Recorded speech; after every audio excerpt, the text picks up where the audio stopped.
Bienvenue dans notre exploration historique dédiée à l'une des figures les plus influentes de la France médiévale, Philippe Auguste. Né en 1165, ce roi remarquable a régné pendant 43 ans, de 1180 jusqu'à sa mort en 1223. Aujourd'hui, nous allons plonger dans le détail de sa vie, depuis ses premiers jours en tant que jeune prince, jusqu'à son époque en tant que roi puissant, unificateur et réformateur. Rejoignons ensemble le monde tumultueux du XIIe siècle pour comprendre comment Philippe Auguste a façonné la France et a laissé un héritage durable qui influence encore aujourd'hui la nation française.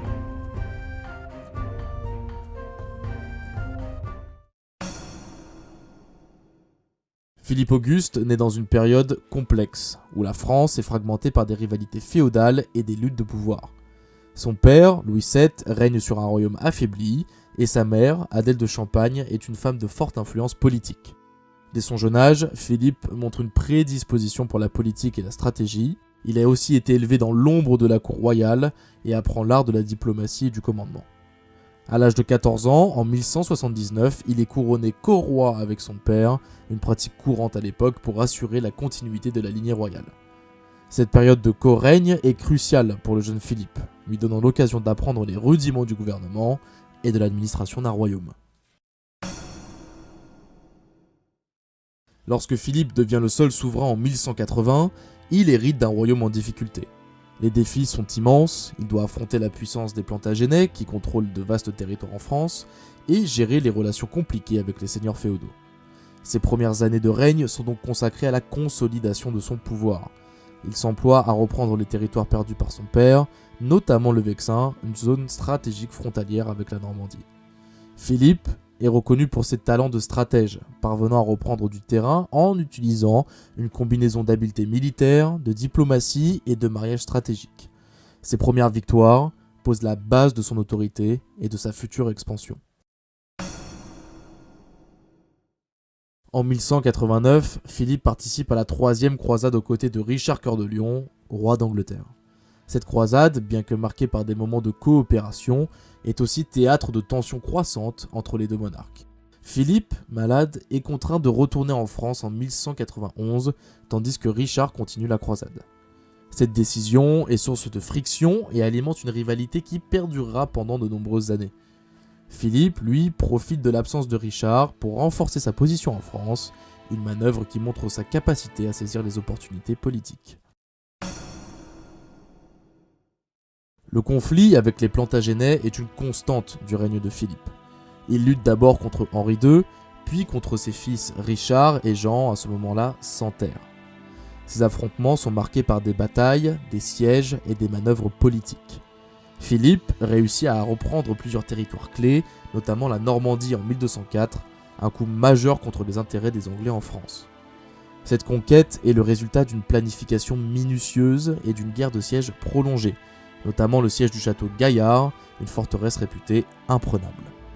La chute de cette forteresse est un tournant dans la guerre et témoigne de la détermination, mais surtout de l'ingéniosité de Philippe. La bataille de Bouvines en 1214 est l'un des moments les plus emblématiques du règne de Philippe. Il affronte une coalition menée par l'empereur Othon IV et remporte une victoire écrasante. Cette bataille n'est pas seulement une victoire militaire, elle est aussi un symbole de l'autorité et de la puissance de Philippe. Le triomphe à Bouvines a un impact profond sur le paysage politique de l'Europe et renforce considérablement la position du roi en France. Elle est célébrée dans tout le royaume comme un moment de fierté nationale et contribue à l'émergence d'un sentiment d'identité française. En plus de ses succès militaires, Philippe est un réformateur administratif. Il réorganise l'administration royale, met en place un réseau efficace de baillis et sénéchaux et améliore aussi les finances du royaume. Ces réformes renforcent le pouvoir central et posent les bases de l'administration moderne. Philippe est aussi à l'origine de l'élaboration d'un système judiciaire plus cohérent et centralisé qui jouera un rôle crucial dans le développement de l'État français. Philippe prend des mesures significatives pour développer Paris, la capitale de son royaume. Il initie la construction de la première enceinte de la ville, transformant Paris en une forteresse imprenable. Le Louvre, conçu initialement comme une forteresse pour défendre Paris contre les invasions, est un de ses autres grands projets. Ces développements ne sont pas uniquement militaires, ils contribuent aussi à faire de Paris un centre culturel et économique, un legs qui se perpétuera à travers les siècles. En diplomatie, Philippe gère habilement les relations avec le Saint-Empire romain germanique, l'Angleterre et le pape.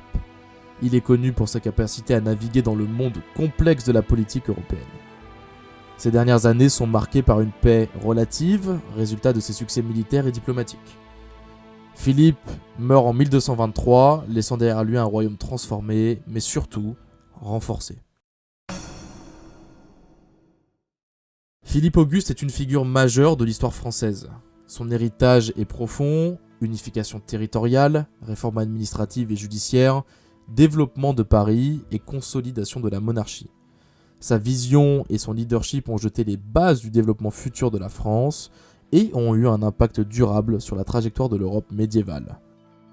Merci de m'avoir suivi dans cette exploration détaillée. Abonnez-vous pour d'autres plongées passionnantes dans l'histoire, car l'histoire ne fait que commencer.